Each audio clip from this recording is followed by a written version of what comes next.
6 English grammar mistakes you might be making. The purpose of this lesson is not to make you feel bad about these mistakes, but instead to learn from them.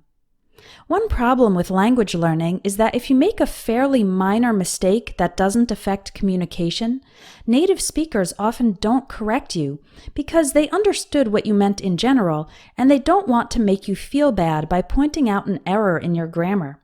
And then you might go on making the same mistake for months or even years. Okay, let's take a look at these mistakes and their corrections. Don't say, "Playing sports makes me to feel good." The correct sentence is, "Playing sports makes me feel good." When we use the structure make someone or something take an action, meaning to cause that person or thing to take the action, we don't use the word to. The verb let is also like this. Don't say, "I let my kids to stay up late." That's incorrect. The correct sentence is, "I let my kids stay up late." Here's the next mistake. Don't say, "They got married in October 5th."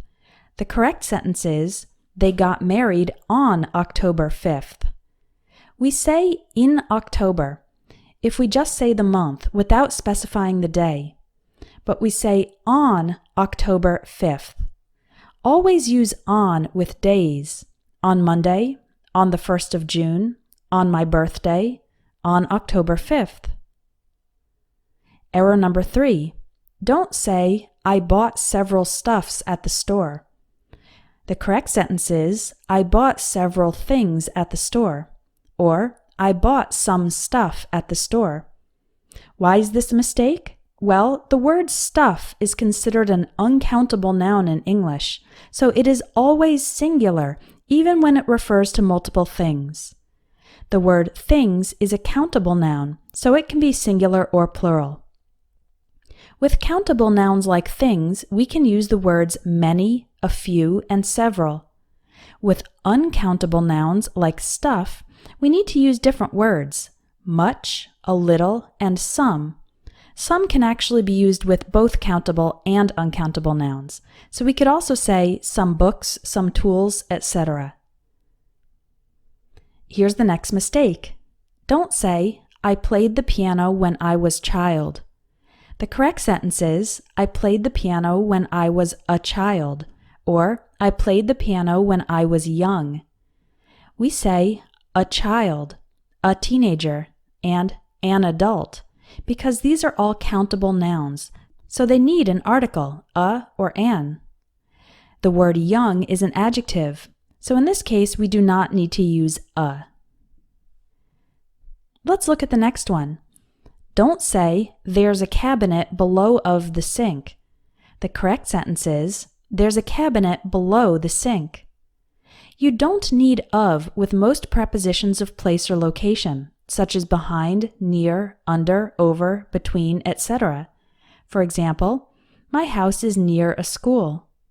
There's a bridge over the river. The exceptions are in front of, on top of, and to the right of or to the left of. For example, the pot is on top of the stove. The sink is to the right of the toilet. And our final mistake. Don't say, "I know every student in the class." The correct sentence is, "I know every student in the class," or "I know all the students in the class." When we use the word every, the noun immediately after every must be a singular countable noun. So even though this sentence refers to multiple students, using the word every means we must use the singular form, student. The word each is similar, but each can be used two ways. We can say, "The teacher gave a test to each student," each plus a singular countable noun, or "The teacher gave a test to each of the students." We can use each of plus an article like the. We could also say these or those, or a possessive like my, our, or your. And then in this structure, we would use a plural countable noun, each of the students. It's not easy to find your own mistakes, so that's why it's good to have feedback from someone else.